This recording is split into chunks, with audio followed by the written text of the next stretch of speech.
अगर आप अपने फेसबुक के ऐड के ऊपर पैसा बर्न कर रहे हो और आपको रिजल्ट्स नहीं आ रहे तो डोंट वरी, आप अकेले नहीं हो। 95% ऐसे लोग होते हैं जिनको पता ही नहीं कि फेसबुक एडवर्टाइजिंग एक्चुअल में वर्क कैसे करती है। और इस वीडियो में मैं आपको वही बताने वाला हूँ कि ऐसी कौन सी टॉप 5 मिस्टेक्स है जो आपको नहीं करनी चाहिए, और ऐसी कौन सी चीजें है जिसको आप यूज कर सकते हो अपने फेसबुक एडवर्टाइजिंग को बेटर बनाने के लिए। अगर आप इस चैनल के ऊपर नए हो, अभी तक आपने उसको सब्सक्राइब और बेल आइकन को हिट नहीं किया तो कर दीजिए, क्योंकि मैं आप ही के जैसे बिजनेस ओनर्स के लिए, फेसबुक एडवर्टाइजर के लिए एडवांस स्ट्रेटेजीज अपने इस यूट्यूब चैनल के ऊपर लाता रहता हूं। तो चलिए, mistake number 1, no clear offer. देखो, जब भी आप फेसबुक की एड बनाते हो तो आप सारा दिमाग अपने एड को बेटर बनाने के लिए लगा देते हो, बट आपकी ऑफर भी उतनी ही पावरफुल होनी चाहिए।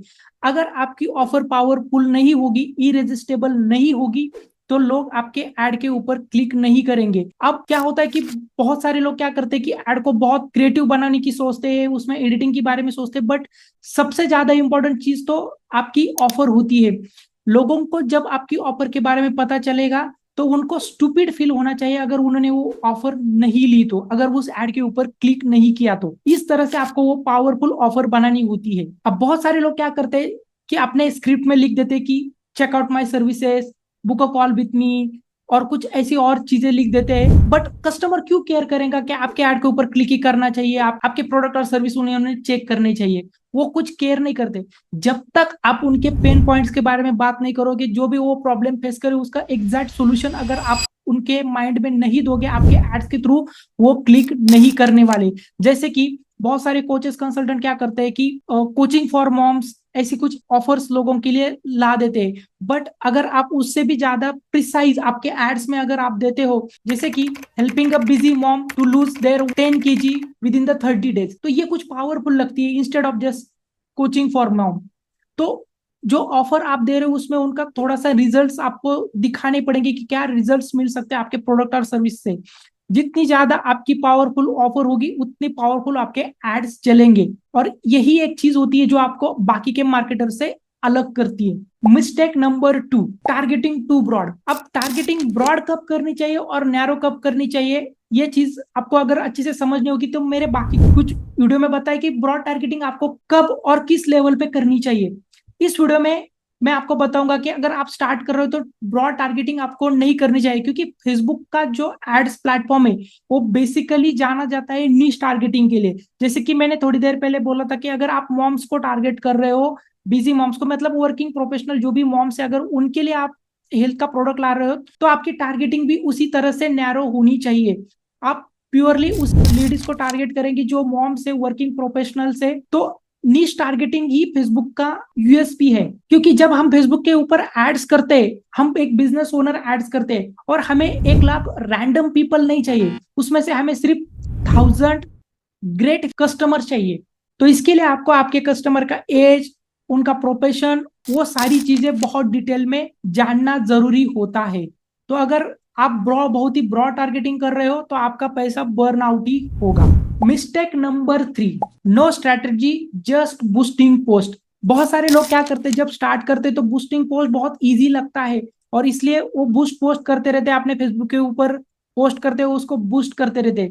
बट मैं आपको एक क्लियर चीज बता देता हूँ, boosting post is not a strategy. अगर आप बूस्टिंग पोस्ट कर रहे हो तो आप जस्ट क्या कर रहे हो, हवा में तीर मार रहे हो। उससे आपको कुछ लाइक शेयर कमेंट्स आ जाएगी, बट वो एक स्ट्रैटेजी नहीं है, उससे आपको रिजल्ट्स नहीं आ रहे। इंस्टेड आप वो क्या कर सकते हो कि फेसबुक का जो एड्स मैनेजर है, जो प्लेटफॉर्म फेसबुक ने आपको दिया है, वो आपको यूज करना चाहिए। आप बोलोगे कि वो थोड़ा सा कॉम्प्लिकेटेड है, शुरुआती में शायद किसी को कॉम्प्लिकेटेड लगे, बट वही प्लेटफॉर्म अगर वो नहीं बनाता, सिर्फ बूस्ट पोस्टिंग ही रखता, तो सब कोई वही करते। बट उन्होंने स्पेशल प्लेटफॉर्म दिया है तो उसका कुछ मतलब है। हर एक गोल के पीछे अलग एल्गोरिदम काम करता है। जब आप लीड गोल करोगे तो उसका एल्गोरिदम अलग से काम करेगा, सेल्स गोल करोगे तो उसका एल्गोरिदम अलग से काम करता है। तो आपको क्या करना चाहिए, जब आप एड्स मैनेजर में जाओगे तो आप अच्छे से टारगेटिंग करो। उसमें आप जो होता है कि कोल्ड ऑडियंस को कैसे टारगेट करना है, वार्म ऑडियंस को कैसे टारगेट करना है, रिटारगेटिंग कैसी करनी है, तो उसका अलग से फनल बनाओ, सही से उसको टारगेट करो। आपको स्ट्रैटेजी चाहिए, नॉट अ गेस वर्क। तो ये मिस्टेक मत करना, जस्ट बूस्टिंग पोस्ट करके कुछ लाइक शेयर कमेंट्स पा सकते हो, रिजल्ट्स नहीं आएंगे। Mistake number 4, weak ad creatives. ये मिस्टेक आपको कभी नहीं करनी चाहिए, क्योंकि अगर आप आपके एड्स के अंदर कोई ब्लर इमेज यूज करोगे, मैंने देखा है कि कुछ लोग एड्स रन करते हैं, उनका जो बैनर होता है उसके ऊपर इतना टेक्स्ट भर देते हैं। आप जानते हो, जब भी आप स्क्रॉल करोगे बहुत सारा टेक्स्ट देखोगे तो आप स्क्रॉल कर जाते हो, आपका इंटरेस्ट नहीं होता है कि बहुत पूरा अटेंशन देके वो सारी चीजें हम रीड कर सके। तो आपको कोई ब्लरी इमेज नहीं यूज करना चाहिए। जो भी एड में आप यूज कर रहे हो, जो भी आप वीडियो ऐड बना रहे हो, वो वीडियो के ऐड की क्वालिटी थोड़ी सी अच्छी होनी चाहिए, वॉइस क्लियर होना चाहिए। और सबसे इंपॉर्टेंट, जो आप उनको ऑफर दे रहे हो, जो आप ऐड में बोल रहे हो, वो बहुत ही क्रिप्स होना चाहिए कि उनको क्या मिलने वाला है अगर वो इस ऐड के ऊपर क्लिक कर दे। क्या आप उनकी ऐसी हेल्प करने वाले हो, क्या उनके पेन पॉइंट्स को आप कवर करने वाले हो। क्योंकि लोगों के पास सिर्फ 2 सेकंड का टाइम होता है आपकी एड को स्क्रॉल करने का। इस वजह से आपको बहुत ही प्रिसाइजली आपके हुक को क्रिएट करना होता है। अगर आप उनका स्क्रॉल नहीं रोक पाओगे तो आपको कोई क्लाइंट्स नहीं मिलने वाले। और लास्ट में mistake number 5, no follow up system.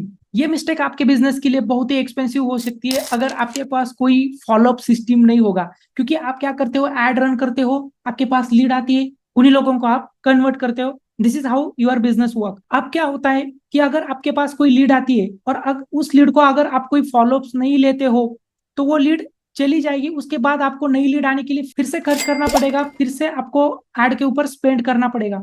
तो जैसे आपको कोई लीड आती है तो आपकी एक फॉलोअप सिस्टम होनी चाहिए। आप उनको डायरेक्ट मैसेज कर सकते हो, ईमेल मार्केटिंग के थ्रू उनको रीटारगेट कर सकते हो, किसी ग्रुप में ऐड कर सकते हो, किसी भी तरह से उस लीड को आपको कैसे भी करके नर्चर करना है, उन लोगों के साथ बात करनी है।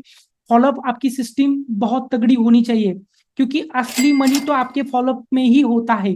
तो जस्ट लीड कलेक्ट करना स्टॉप करिए। जो भी आपको लीड आती है उसके लिए आपके एक फॉलोअप सिस्टम होनी चाहिए। उसके बाद आप क्या करोगे ये बहुत ही क्लियर आपको और आपकी टीम को भी पता होना चाहिए। कितने दिनों तक आपको लीड को आपको फॉलोअप करना है। जैसे रियल एस्टेट की लीड, उसमें क्या होता है कि वो जब लीड आती है तो लोग ऐसा नहीं कि इमीडिएटली प्रोडक्ट खरीद लेंगे, मे बी 6 मंथ में, 2 मंथ में, 4 मंथ में वो खरीद सकते हैं। तो आपको उस हिसाब से आपका जो भी फॉलोअप सिस्टम है, जो भी आपका सेल्स पर्सन होगा, उसको आपको ट्रेन करके रखना होगा कि आपको इनकी एटलीस्ट 6 मंथ, 1 ईयर तक आपको उनको फॉलोअप लेना है। क्योंकि वो once in lifetime opportunity होती है रियल एस्टेट में। कोई भी अगर घर खरीदता है तो इन चीजों का आपको बहुत ध्यान रखना है। अगर आपकी फॉलोअप सिस्टम नहीं होगी तो आपको एड्स प्रॉफिटेबल नहीं होगे, क्योंकि जो कस्टमर आपके पास इंटरेस्ट लेके आ रहा है तो उसको नर्चर करना भी बहुत जरूरी होता है। अगर आप ये 5 मिस्टेक अवॉइड कर देते हो तो आपके बहुत अच्छे रिजल्ट्स आपके फेसबुक के एड्स के ऊपर आ सकते हैं।